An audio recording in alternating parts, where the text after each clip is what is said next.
Hello, my name is Stuart Scott. I'm a personal injury and medical malpractice lawyer with the Spangenberg law firm. Today I want to talk to you about mediation. The reason I want to talk about mediation is many of my clients have a misunderstanding as to what exactly mediation really is.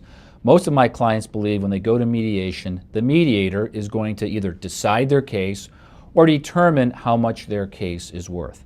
That is not what happens in mediation.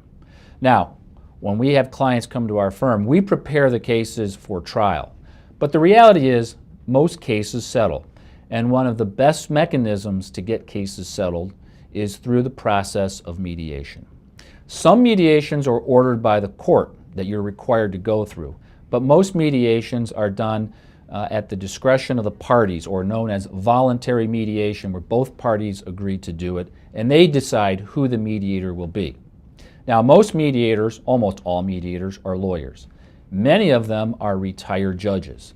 That gives them the credibility to discuss with the parties their case, because these mediators have presided over many trials.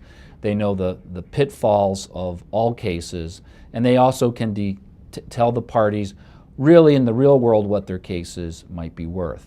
Now, the reason mediation works is because after a year or two of fierce litigation, parties can sometimes get entrenched in their position and not see the total picture.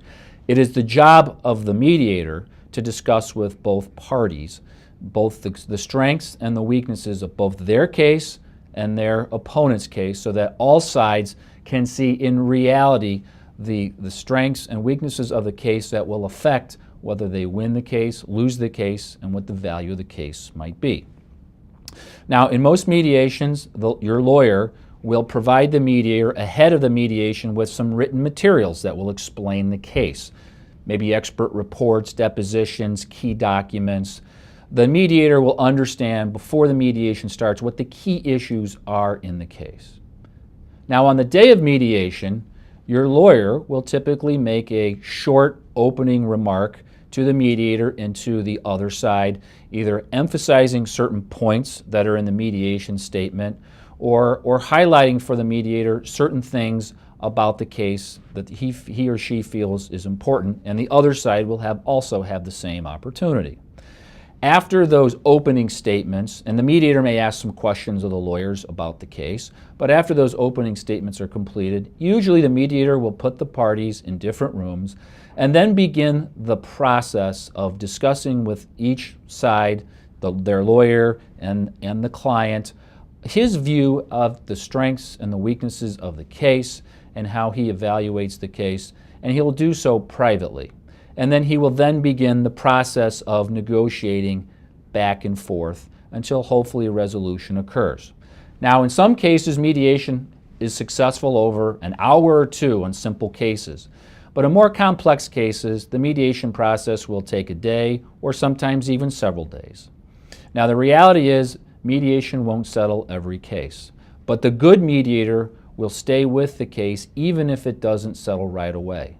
I have had many cases where the case didn't resolve on the day of mediation, but the mediator stuck with the case, and several weeks or even months later, as certain new developments in the case crop up, the mediator got back involved and was able to help the parties resolve the case without having to go through the time, expense, and anguish of a jury trial. You may have questions about mediation or about your own personal injury or medical malpractice case. If you do, give me a call. I'm here to answer your questions.